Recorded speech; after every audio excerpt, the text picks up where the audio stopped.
प्रिय विद्यार्थियों, मैं डॉक्टर विनीता निर्वाण MLV गवर्नमेंट कॉलेज भीलवाड़ा। पूर्व के व्याख्यान में हमने मुद्रा आपूर्ति की नई एवं पुरानी अवधारणाओं एवं मुद्रा की पूर्ति के बारे में अध्ययन किया और मुद्रा की चलन गति के बारे में अध्ययन किया। आज हम मुद्रा की चलन गति को प्रभावित करने वाले तत्वों के बारे में अध्ययन करेंगे। एक देश में मुद्रा की चलन गति निश्चित नहीं रहती है। मुद्रा की चलन गति में निरंतर परिवर्तन होता रहता है। मुद्रा की पूर्ति जानने के लिए उसकी चलन गति का समझना अत्यंत आवश्यक है, क्योंकि मुद्रा के मूल्य निर्धारण में मुद्रा की प्रभावकारी पूर्ति अधिक महत्वपूर्ण होती है। यदि मुद्रा की चलन गति बढ़ती है तो मुद्रा की प्रभावकारी पूर्ति भी बढ़ जाती है, और यदि वह घटती है तो उसकी पूर्ति में भी कमी आती है। अतः मुद्रा की पूर्ति में मुद्रा की चलन गति का विशेष महत्व होता है, जिसे निम्न तथ्यों के आधार पर समझा जा सकता है। ए, मुद्रा की मात्रा। मुद्रा की चलन गति मुद्रा की मात्रा से भी प्रभावित होती है। यदि मुद्रा की मात्रा बढ़ जाती है तो मूल्य स्तर बढ़ते हैं, तो उसकी चलन गति भी बढ़ जाती है। इसके विपरीत यदि मुद्रा की मात्रा कम होती है तो व्यापारिक गतिविधियों में शिथिलता रहती है, अतः उसकी चलन गति में अधिक तीव्रता नहीं पाई जाती है। नेक्स्ट है नकद क्रय विक्रय की आदत। जहां व्यापारिक सौदे नकद रूप में किए जाते हैं, वहां मुद्रा का चलन वेग अधिक होगा, जबकि यदि उधार क्रय विक्रय किया जाता है तो मुद्रा का चलन वेग अपेक्षाकृत कम होगा। इसके साथ ही साथ उधार किए गए सौदे, जैसा कि अपना पॉइंट है नेक्स्ट, उधार की अवधि, उसके अंतर्गत अगर उधार किए गए सौदों की अवधि का भी प्रभाव पड़ता है। यदि भुगतान की अवधि कम है तो चलन वेग अधिक होगा, और यदि भुगतान चुकाने की अवधि लंबी है तो चलन गति कम रहेगी। नेक्स्ट है बचत करने की प्रवृत्ति या विनियोग की सुविधा एवं आर्थिक विकास। यदि आर्थिक विकास तेजी से हो रहा है तो ऐसी स्थिति में और विनियोग की सुविधाएं भी अधिक है तो चलन वेग अधिक होगा, क्योंकि लोगों में मुद्रा का उपयोग करने की प्रवृत्ति बढ़ेगी। नेक्स्ट है द्रव्य की तरलता पसंदगी या जनता की तरलता पसंदगी। यदि जनता अधिक नकद कोष अपने पास रखना पसंद करती है तो चलन गति कम होगी, क्योंकि ऐसी स्थिति में मुद्रा बाजार में क्रय विक्रय के सौदों में काम में नहीं ली जाएगी और व्यक्ति उसे तरल के रूप में खुद के पास रखना पसंद करेंगे। और इसके विपरीत अगर अधिक नकद कोष रखने की स्थिति नहीं होगी तो ऐसी स्थिति में चलन गति अधिक होगी। नेक्स्ट, मूल्यों में परिवर्तन या मूल्यों के भावी अनुमान। यदि व्यक्ति या उपभोक्ता द्वारा उपभोग की प्रवृत्ति का भी इसमें मुख्य भूमिका रहेगी। अगर किसी वस्तु विशेष के मूल्यों में परिवर्तन होने का अनुमान अधिक रहेगा और भविष्य में मूल्य बढ़ने की संभावना रहेगी, तो ऐसी स्थिति में वर्तमान में ही व्यक्ति उन वस्तुओं का उपभोग करेगा, जिससे कि उन वस्तुओं विशेष की क्रय विक्रय अधिक होगा और ऐसी स्थिति में मुद्रा का चलन वेग अधिक होगा।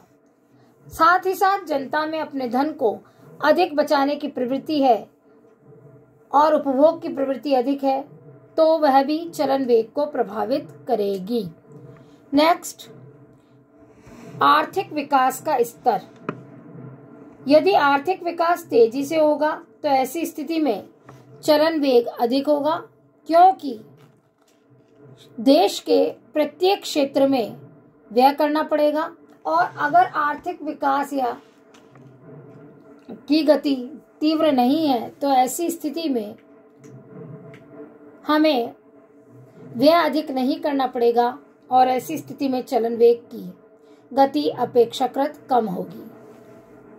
नेक्स्ट है यातायात एवं संचार के साधनों की दशाएं या आवागमन के साधनों की दशाएं। आवागमन एवं संचार के साधनों के विकास के साथ ही व्यापारिक क्रियाएं भी बढ़ती है, जिससे कि मुद्रा के चलन वेग में वृद्धि होती है। और अगर आवागमन के साधन और संचार के साधन की दशा इतनी अच्छी नहीं होगी तो ऐसी स्थिति में चलन वेग भी अपेक्षाकृत कम होगा। मजदूरी भुगतान का ढंग। अगर देश में मजदूरी का भुगतान नकद में किया जाता है तो ऐसी स्थिति में चलन वेग प्रभावित होगा और चलन वेग अधिक होगा, क्योंकि प्रत्येक व्यक्ति अपनी आय के अधिकांश भाग को खर्च करने के लिए तत्पर रहेगा, क्योंकि उसके पास उस समय नकद उपलब्ध रहेगा। और अगर मजदूरी का भुगतान नकद से न किया जाकर बैंक से किया जाता है या चेक द्वारा किया जाता है तो ऐसी स्थिति में मुद्रा का चलन वेग अपेक्षाकृत कम होगा। जनसंख्या का घनत्व। अगर देश में जनसंख्या अधिक होगी तो मुद्रा का चलन वेग अधिक होगा, क्योंकि जितने ज्यादा लोग होंगे उतने ही मुद्रा का उपयोग भी अधिक करेंगे। और अगर जनसंख्या का घनत्व अपेक्षाकृत कम होगा तो ऐसी स्थिति में मुद्रा का चलन वेग भी कम होगा।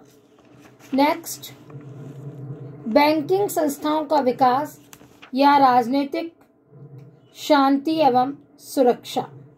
देश में राजनीतिक स्थिति का प्रभाव भी और व्यापारिक क्रियाओं का पर पड़ेगा।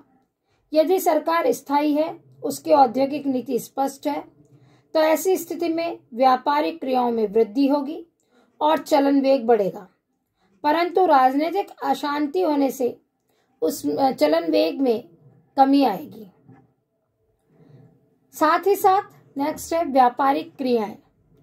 अगर एक देश में मुद्रा की चलन गति वहां के व्यापारिक क्रियाओं से भी प्रभावित हो रही है, तो जिस देश में औद्योगिक विकास हो चुका है वहां पर व्यापार अधिक मात्रा में होगा और चलन वेग उन देशों की अपेक्षा अधिक होगा जो कि राष्ट्र आर्थिक क्षेत्र से पिछड़े हुए हैं।